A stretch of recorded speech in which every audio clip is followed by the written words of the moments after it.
تمانن كميلهم لما أنتي أبيها إن نركب يحا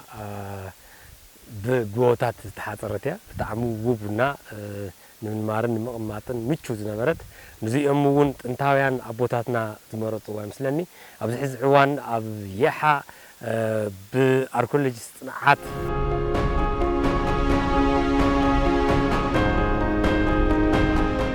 تمركزو كاف جرم زمصو تمارمرتي يمارمرلو افت قمت زرعهمو زيدحسسون معات مسلطات اب تግራይ ኣለና ካብኣቶም ሓደ ዝኾነ ደሞን ፉሊ ዝኾነ ተኣምራው ዝኾነ ስልጣኔ ዝነበሮ ማሕበረሰብ ፖለቲካሊ ሳይንስ ሃይማኖት ኣጣቅስ ንረውሑ ተጠቂሙ ንዓለም ዝወዳደር ነበረ ማሕበረሰብ ምዃኑ ካብዚ የርኤና እዚ ደሞን ምስክራት እዚ ቆይሙኒሆ ኣብኒሆ ምኩራብዩ ዝምኩራብ እዚ ብጣዕሚ ጥንታውያን ኣቦታትና ንፀሓይ ዘምልኹ ነበሩ ንእግዚአብሔሮም ከምቲ አብርሃም ወዱ ሓሪዱ መስዋዕት ዝገብረሉ ነበረ እዚ ምኩራብ እዚ ደሞን ንእግዚአብሔር ክብር ዝበሃል ወለድና ቅድሚ ናይ እስራኤላውያን ኣብዚ ናይ ባዕሎም ሃይማኖት ነይሮም እግዚአብሔር ዘምልኹሉ ጸጋ እግዚአብሔር ዝርኢሉ ከምቲ ሙሴ ደሞን ዳሕራይ መስዋዕት ዝሃቡ ስርየት ክግበረልካ እዩ ብዝወረ መሰረት ደሞን መስዋዕት ትገብርሞ ስርየት ይገብር ይቀደስ ከም ዝበሃል መሰረት ደሞን ከምቲ መጽሓፍ ቅዱስ ዝብሎ ኣብዚ እውን ኣቦታትና ነዚ ስርዓትና ገበሩ ነይሮም ናይ ጥበብ አምላኽ ምዕቡል ዝኾነ ማሕበረሰብ ነይሩ ማለት እዩ በሃይማኖቱ ኩረ እና እግዚአብሔር መልስ ዝቦ ነዚ ክሰርሕ ተሉ ተኣምር ዝኾነ ህንጻ እዩ እዚ ደሞን ከምተን ዓበይቲ ናይ ሃይማኖታት ተምሳሌታት ዘለዋ ዓለም ከም ኢየሩሳሌም ከም መካ መዲና ይሓውን ካብኣቶም ሓደ እዩ ነገር ግን ተጋሩ ናህና ታሪክ ኣብ መሬት ተቀቢሩ ኣብ መሬት እዩ ኩሉ ነገር ሕዝና ተፈሓረ ይዘውጽእ ዘሎ እዚ ኣብ መሬት ዝተቆፈረ ደሞን እሕና ኣብ ዘመነይ ኣብ ዘመንኩምን ትግራይ ናብ ዝለዓለ ደረጃ ንምብጻሕ ዝዳህሰሱን ዘይዳህሰሱን ምስላተና ናብ ሓቅነት ናምጻና ምስ ዓለም ዘወዳደር ምስ ዓለም ንወዳደረሉ ዓቕሚ ክንፈጥር ኣለና ናይ ትግራይ አምላኽ ናይ ተጋሩ አምላኽ ተኣምር ዝኾነ አምላኽ እዩ እዚ ተኣምር ዝኾነ አምላኽ ካብ ጽንተትን ካብ መከራን ዝድሕነና ሓደ አምላኽ እዩ ወንስ እዩ ዝድገፈና አምላኽ እዩ ከምቱ እስራኤላውያን ሙሉ ክጠፉ ተለው እሕና ግን ተጋሩ እስካ ሕዚ ሙሉ ኣይጠፋናን ነገር ግን ካብቲ መንነትና ካብቲ ተሓሳስባና ካብቲ ስልጣኔና ሙሉ ርሕቅና ብኻልእ ተሓሳስባ ተታሒዙ እዩ ዘሎ እዚ ብኻልእ ተሓሳስባ ተታሓዘ ናበይ ገና ናብ ባዕልና ኣብዚ ዘመን እዚ ስልጡን ዝኾነ ኣተሓሳስባ ንምምላስ ናብ ዘመን ናይ 2017 ዓመተ ምህረት ዝነበረ ናኡ ተመሊስና ናይ አቦታትና አምላኽ ናይ ባዕልና ዝኾነ መሰረት ዘሎ ኣብ ተጋሩ እዚ እምነት እዚ እዩ እዚ እምነት እዚ ደሞ ጠንካራ ኮይና ዓለም ኮነ ፋለጦ አልቦኻ ዝበሃል እምነት እውን ከም ዘሎ ምቕባል ዘይምቕባል ናይ ባዕልና ድሌቲ መጀመርያ ግን ከም ተጋሩ ግን ናይ ባዕልና እምነት ከም ዝነበርና እግዚአብሔር ወለድና እግዚአብሔር ከም ዘምልኹ ነበሩ እግዚአብሔር ከም ሰግዱ ነበሩ እግዚአብሔር መስዋዕት ከም ዝነግሩ ነበሩ እዚ ሁሉ ምስክርና እዩ ሽማይ ሐዋዝ ዝበሃል ናይ ዝኸባቢ መጎብነይ እየ እና ዘለናሉ ቦታ ድማ ግራት በዓል ግብሪ ይበሃል እና ግራት በዓል ግብሪ እዚ ድማ ናይ ዳኣማት ዝነበረ ቤተ መንግስቲ እዩ ማለት እዩ ስለዚ እዚ ቤተ መንግስቲ እዚ ክርኢ እንዳሃለና ኣብዚ ሰዓት ብ2009 ከም ኣውሮፓውያን ኣቆጻጽራ ጀሚሩ ኣብ ስነ ኳዕቲ ዝርከብ ስለዚ ብዙሕ ነገር ተኳዒቱሎ እና ብዙሕ ነገር ግን ተረኺበሎ ሞርሊ ግን እቲ ስትራክቸር ከም ትሪኦ ዘለና ዝክፈላት እዚ ተቀቢሩ ዝነበረ እዩ መንግስቲ እዚ ክርኢ ተለና ድማ 1000 ቅድሚ ክርስቶስ ዝተቆርቆረ ወይ ድማ ዝተሃነፀ እዩ ናዚ ቤተ መንግስቲ እዚ ድማ በጣም ሰፊሕ ወይ ድማ ሰፊሕ ገዚፍ እዩ ማለት እዩ ስለዚ ስፋቱ እዚ ክርኢ ተለና ድማ 60 ብ60 እዩ ማለት እዩ 60 ብ60 ካሬ ማለት እዩ ስለዚ 60 ብ60 ክንብለና 3600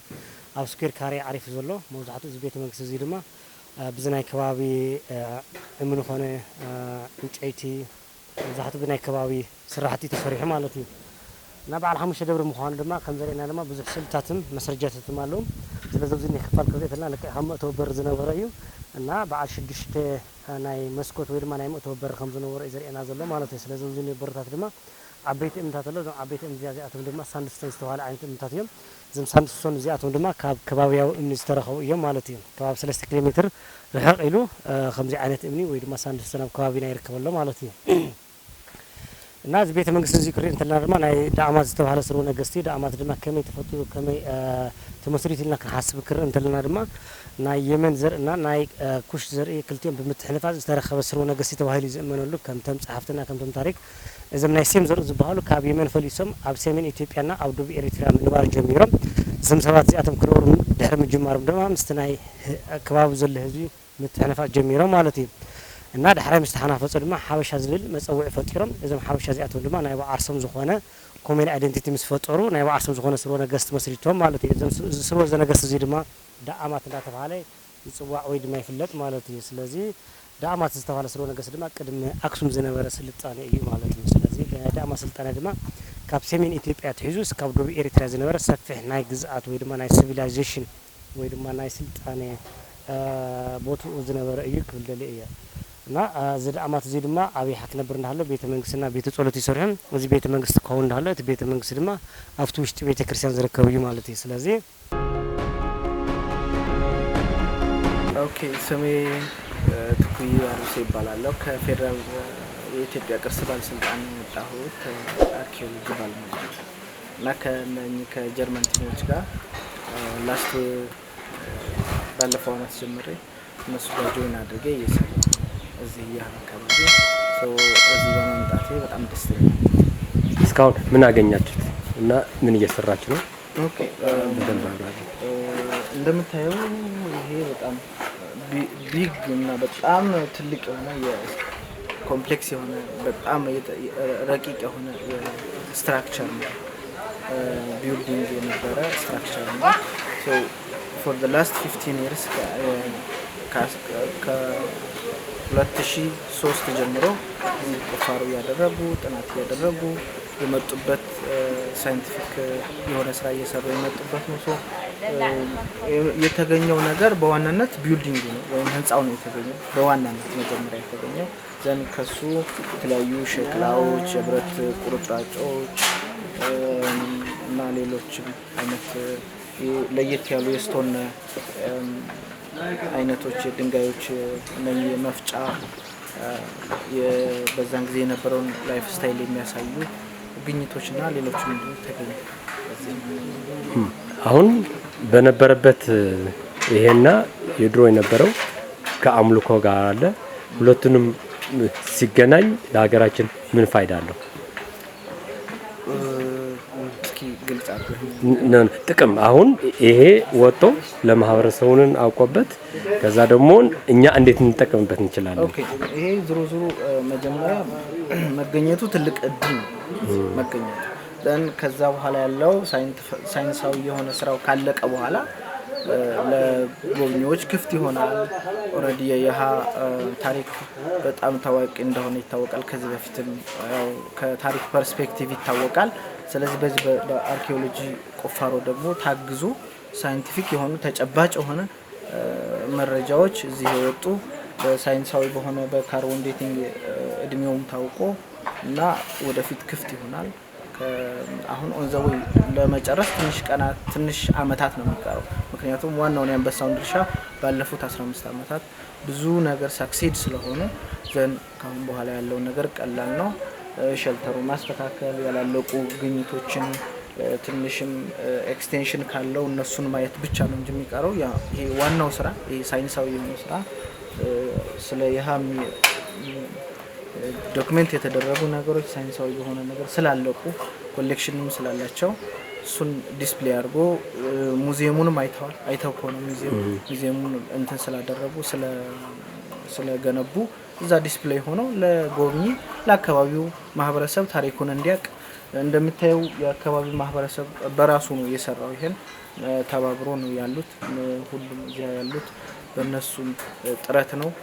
በጎ ፈቃድ ነው። ጥሩ ትብብር አላቸው፣ ጥሩ የሆነ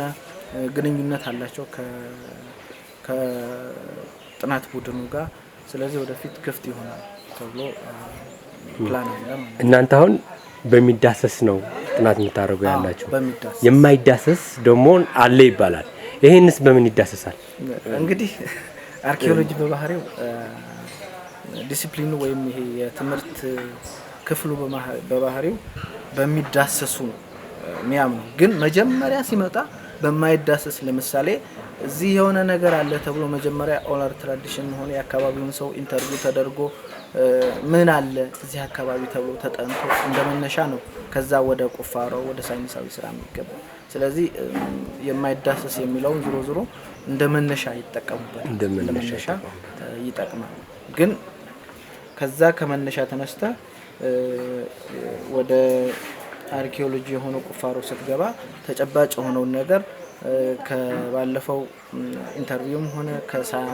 ከሳይንስ ወይም ታሪክ አዘል ዶክመንቶች ጋር አያይዘ ፋይናል አውትፑት እንትን ይደረጋል ማለት ነው። ለዛ የማይዳሰስ የነበረውን ሲዳሰስ ሲጨመርበት ለዛ የማይዳሰሰውን ሙሉ ያደርገው ይችላል። ሙሉ ይሆናል። አትሊስት የማይዳሰሰው መጀመሪያ ምን አለ ምን ተጨባጭ አለ ካውንተር የነበረውን ጥያቄ አትሊስት በዚህ በፕራክቲካል በተሰራው ስራ አትሊስት የሆነ ሙሉ እንኳን ባይሆን ኦልሞስት ወደ እውነት የተጠጋ ኦልሞስት ይሄ ሙሉ የምትለውን በኮንፊደንስ የምትናገረው የምታየውን ነገር ለህዝቡ ታሪኩን ትነግራለህ። ዘንድ ለኤኒ ጎብኚ ሲመጣ ኤኒ ቱሪስት ሲመጣ ያለውን እንትን ታብራራለህ። አመሰግናለሁ። ያው አሁን ትልቁ ነገር ያልከኝን የማይዳሰስ ነበር የሚዳሰስ ተገኘ ዘን ሙሉ ታሪክ ሆነ ማለት ነው። በጣም ነው የምናመሰግነው። እግዚአብሔር ይስጥልኝ። Thank you. So we started 2009. First we restored the great temple of Yaha, the big building with the 40 meters high wall. And then we continue to excavate parallel here the palace of Yaha, and also in the settlement of Yaha, the tombs of Yaha, and also in front of the church there are other monumental buildings in this area too. You have to ask questions. I can't. Okay. Without. We can finish this one for all the project. Okay. Yeah. So the project, we don't know exactly when we will be finished, but from the financial point of view, we have a grant from the German government, from the German Research Foundation, which is till 2028, also 2028. So hopefully we can continue also afterwards. And as you already see, we already built a museum, and the museum of Yaha is a new museum, and there will be one exhibition room for the ancient history of Yaha, also for one for the monumental building and the connections of Yaha in Africa, but also to the other side of the Red Sea, to nowadays Yemen, and a third room for the church treasure, for the church museum, let's say. So this will be finished, or the opening will be hopefully in 26. Yeah. Okay, 26. أنا ولا ثلاثة محل بيصفت بان توريزم العنصر بعالم يا سنة انتين حزلنا البطا يا حي بزيز مسأنا المغنيات مسنا جيرمن ناي أركيولوجي مصنعتي ناي مرمر مصنعتي وناي حريطات ناي سجنا سرعتي سودا تعزون ناي توريزم ناي ملمع سرعتي نسرعنا أو سوى كان غني أم سوى سر سوى سرعنا زرنا مالتي هذه بزح السبات إنهم وتصيتنا هذه تأيو مع هذه خدة في النسوات خلوه يا عقل زفلت كم نعمجي مرنا إثيوبيا ناي سلطان كليب بزحات مرات كم زأمنو تاريخهم كم زرعة بس صيحة كم حاد ناي بهالي تاريخ ناي حادي موزيوم ويتكالي الكاتوس رتلا عقل سنة أفتح لما أنتي بخمس أسبوع ثاني يكون بر مستدلوا عميق ناي تاريخ ناي ترجمة كتير زبوا مصنعتهم لما عتم كتجوار لسانها عم زعزي وردن تاب كلتشحن كلتنا عم تمرد النور ناي جرمن ناي أكيد مصنعات الجلة سفيه ناي مصنعتي ناي مرمر ناي حرتات سجنا كونون ناي لما عصر حتى سرعة لولا سنز حلف عصرت 13 عامات ضغط على بروجكتي بالقسم معقل كوفيد والناس مسألة واحد تصنيعه يا حزقها استرخوا ናይ ሰላም አንፈት ተመልሰና ስርዓትም ኣለዎ ነዊሕ እዋን ዝጸንሐ ነዊሕ ርሕቀት ዝኸደ ብዙሕ ናይ ልምዓት ስራሕቲ ዝሰርሕ ፕሮጀክት እዩ ኣብ ዓመት 2 ግዜ ዝመፁ ሓደ ወር ይሰርሑ ስለዚ ዳርጋ ኣብ ምውድእኻ መስሓ ዘለኻ ግን ቀጻሊት ካልኣይ ዙር ኣብ መካቲት መፅአን ማለት እዩ ብጣዕሚ ብዙሕ ናይ ከባቢ ህዝቢ ዝሳተፈሉ ፕሮጀክት ምክንያቱ ናይ ከባቢ ማሕበረሰብ እውን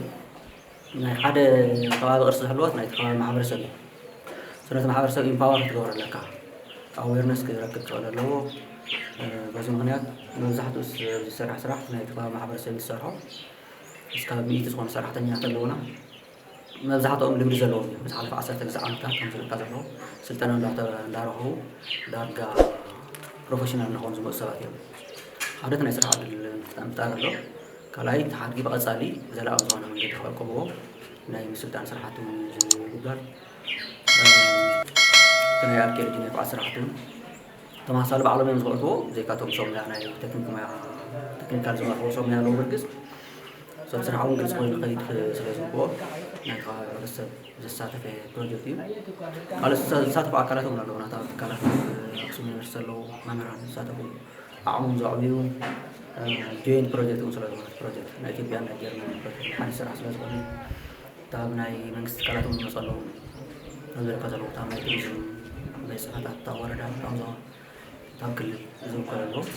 ሰብ ብጣዕሚ ኢንክሉሲቭ ሓቋፊ ዝኾነ ፕሮጀክት እና ሰፊሕ ስራሕ ዝሰርሕ ፕሮጀክት እዩ ናይዚ ሕዚ ገንዘብን ጉልበትን ናይ ካልኦት ዓዲ እውን ናይ ኢትዮጵያ እውን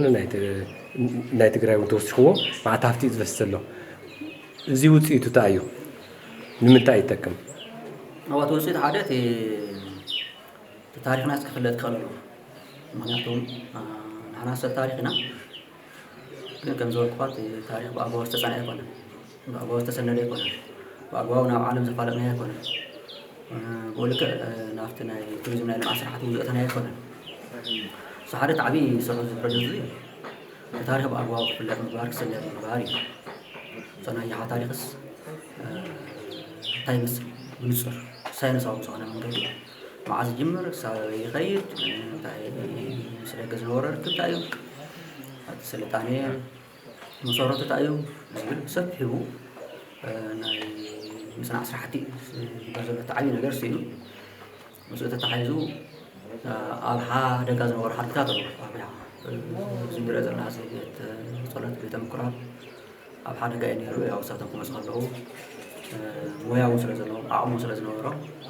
ናይ መጀመርያ ስራሕቶም እቲ ናይ ኣርኪኦሎጂ መፅናዕቲ ግን እቲ ፕሮፋይሎም ተራእዩ ዓቕሙ ስለ ዝነበሮም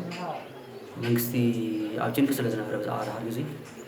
ኣብዚ ሓድ ግዜ እውን ኣትዮም ፅገና ገበሩና ተባሂሎም ፅገና ገይሮም ኣለዉ ማለት እዩ ዝነበረ ስግኣት ተወጊዱ ኣሎ ሳልሳይ ምስኡ ተተሓሒዙ ድሕርቲ መፅናዕቲ ዝመፅእ ናይ ምፍላጥ ስራሕቲ እዩ ናይ ምፍላጥ ስራሕቲ እውን ይሰርሑና ኣለዉ ማለት እዩ ብዓለም ደረጃ ምክንያቱ ንሕና ንገብሮ ናይ ፕሮሞሽን ስራሕቲ ወቃዕ ኣይኮነን ተወዳዳሪ ኣይኮነን ኣብቲ ናይ ኢንተርናሽናል ማርኬት ኣቲናስ ውፅኢታዊ ዝኾነ ስራሕቲ ሰሪሕና ንብለሎ ኣይኮነን ምኮራታት ኣሎ ንሶም ዓቕሙ ስለ ዘለዎ ምስ ዓበይቲ ናይ ኢንተርናሽናል ሚድያታት ኣብ ዓበይቲ ኢንተርናሽናል ወርክሾፕ ሰሚናር ናይ ፅሄት ናይ ምፍላጥ ስራሕቲ ይሰርሑና ኣለዉ ሳልሳይት ናይ ቱሪዝም ሓድግታት ናይ ልምዓት ስራሕቲ ኣብ ቱሪዝም ከኣቱ ኣብ ናይ ቱሪዝም ልምዓት ከኣቱ ልምዓት ስራሕቲ እዩ ልምዓት መስሕባት ንብሎ ማለት ዴስቲኔሽን ዴቨሎፕመንት ብዓብዪ ሕዝስ እቲ ቤተ መንግስቲ ፈረስራት ቤተ መንግስቲ ግራት በዓል ግብሪ እንዳተኳዕተ ፅገና እንዳተገበረሉ ይለምዕ ኣሎ ንቱሪስት ከፍቲ ይኸውን ኣሎ ሰብ ብጣዕሚ ሰፊሕ ስራሕ ሰሪሖም ኣለዉ ብቐፃሉ ከም ዝረኣኻዮ ሓደ ዓይነት ሸልተር ክግበረሉ እዩ ፕረዘንት ክግበር እዩ ቱሪስት እሶ ነቲ ከባቢ ጥራሕቲ ኣይኮነስ ከም ሓደ ዓብዪ ሙዝየም ተወሲዱ ናብ ትግራይ ዝመፁ ናይ ቱሪስት ፍሰት እውን ኣብ ምውሳኽ ዝለዓለ እጃም ክህልዎ ኢለ ንሓስብ ተሪእታት ኣሎ ሕዚ ቅድሚ እቲ ኩናት ቅድሚ እቲ ኮቪድ መፅናዕቲ ኣካይድና ርና ናይ ቱሪስት ፍሰት ናበይ ብጣዕሚ ውስኽ ነይሩ ኣብ መዓልቲ እስካብ 70 ቱሪስት ይመፁ ነይሮም ብግሩፕ ኣብቲ ፒክ ሲዝን ንብሎ ኣብ ጥቅምቲ እስካብ ለካቲት ዘሎ እዚ ብመፅናዕቲ ዝረጋገፅና እየ ዝነገርካ ዘለዎ ብኣቨሬጅ 30 ቱሪስት ናይ ደገ ቱሪስት ይግብንዎ ነይሮም ይሓ تزم صناعة زين أو على سواء صديق يوزي كلاي موزيم سرح له بالسايت موزيم زين بقعات ذركب زلوا خارجي بأقوى أكب سلا زلوا تريستون كيف تقوم سلا زلوا مثلا يتخاف على سو كيف تقوم سلا زلوا الرجل زحلو موزيم تسرح له فكذا على عمتنا سرح عاتي تمرد سوزيم لما مركها طريقة لها اللي زين تسرح يسرح لنا نأتي بروجكت وسيد بخمسة هكذا أساس. اوكي نهاجر وشتي حزنا عملت زي دهسسن زي دهسسن يوت صنعتنا زي دهسس زي عمل خبطالو زي دهسس دمون اوريدي تي امريت زلو اركيولوجيكال لو انا كلتيو بطعم يرؤيو داورو حنا خم كيرو نخلنا عاوزي مسرح افتي دهسس بو ገንዘብ ፈሲሶ ማዓት ነገር ፈሲሶ ይስራحلو አፍቲ زي دهسس بتوريزم ببحرنا توريزم عيني انتي كيادي خيد انتي خلوت 5 خد انتي خفلت له او هذا كم يدرسوا صحتنا يا بيرو ባህል ቱሪዝምን ጽቦ ስራ ይሰራ ዘሎ አንተ ጽቦ እንቅስቃሴ የሚለው አንተ ሁለተኛ ነገር ማለት ነው ሸንዳ አይማሪ መስቀል ጥምቀት ከዚህ በዛው ሰው ሊያውተው እዚህ ረሰስ ባህልታትና ሀፍታትና ትውፊት ሰውይ ስራቱን ቀለል ይኮነን በጣም ጽባቱ እንቅስቃሴ ትግረ ዘካይሎም ተስፋ ዘው እንቅስቃሴ አለው መልካና ሀዘን ጸለው መልካ ፌስቲቫል መልካና ፓብሊክ ካርኒቫል ዝግበሩ ብሪታት አለው እሱ በጣም ጽባዩ ይፋል ዘሎ ከምዞር ፋግን ናይ ዝውጅ ለዚ ዓላማ አፍቶም ሐድታት ተወራተ መሳር አፍቶም ዝየለሰ ሐድታት ብዙ ኦብጀክቲቭ اوكي هو كم بروجكت زي كم زلو ايو كم تقارون كم بحال توريزم باح زي كم زول كاشندا استخاليو زوزي نيهو دمون زحفت زي قدم دعامات زنورو بوليتيكالي ሃይማኖታዊ ተጠቂሞም ፖለቲካሊ ቁጠቦኦም ምርምሮም ዘዓበየ ነይሩ ሕዚ መንግስትና በዚ ዓይን ሪኡ ብቱሪዝም በዚ ሪኦ በዚ ይምልክቶ ማለት ሃይማኖትን ፖለቲካን ናብ ረብሓ ቀይርካ ተኣምራዊ ዝኾኑ ዓዲ ወይ ደሞ ሃገር ምፍጣር ሃገር መንግስቲ ምፍጣር በዚ ተሓስቦ ዶ ወይ ይፍለጥ ዶ አዋሲት መንግስት ውን ዝገበሮም ቅስቃስ ጽቡቅ እዩ ኩሉ ይኮነ በርግስ ቱሪዝም ስራሕቲ ከምቲ ንደልዮ ኩሉ ይኽእሉ ምክንያታት ኩሉ እዮም ክሳዕ ውስን ሓፈሻት ናይ ቱሪዝም ማዕባለታት ዝተሓፈሻዊ ናይቲ ሃገር ዕቤት ይፅኸይ ናብ መንግስቲ ብዝኸኣሉ ይሰርሕ ኣሎ እዩ ግን ጣብዓ ላዕሊ ክስራሕ ኣለዎ ዝብል እምነት ኣለኒ ምክንያቱም ትግራይ ሰፊሕ ሓፍቲ ኣለዋ ናይ ቱሪዝም ሃፍቲ ሓደ መማርፂ ክኾን ይኽእል ኣንፃር ትግራይ ምዕባይ ናቲ ኢኮኖሚ ኣብ ምድጋፍ ቱሪዝም ናይ ባዕሉ ኣስተዋፅኦ ስለ ዘለዎ ብቱሪዝም ታሪክ ንዝወፅኡ ዓድታት እውን ኣለዉ ተሰሪሑ ብኣግባቡ መማርፂ ፅቡቅ መማርፂ ክኸውን ስለ ዝግብኦ ሰፊሑ ብፖሊሲ ዝተሓገዘ ስራሕቲ ክስራሕ ከም ዘለዎን ከም በዓልና ዝርዳእ ثانك يو عنلي ያው ኣብዚ ተረኺብና እንደዚህ መግለጽ ስለዛካኒ ኣዚ እዘምስግን ቀጻሊ ደሞን ያው ዓድና ንፍላጥ ሓብልና ሰርሕና በዚያ አጋጣሚ ክትሕልፎ መልእኽቲ ሃልዩ ግን አዲስ ከላይ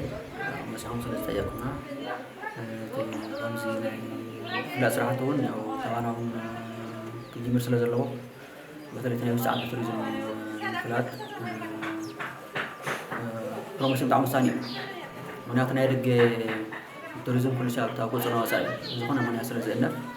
ኣብቲ ናይ ውሳዕ ቱሪዝም ይበን ንገብር ስለ ዘለና ከምዚ ፍላጥ ስርዓት ኣበርትዖም ዝሳትፉ ኣለኩም እሶም ስለጠየቁና ስለዝረኣኹም መሳኢት ኣንየለይ يغنلي تግራይ ተፈታዊት እያ ትግራይ ንረብሓና ንግበራ ደቅና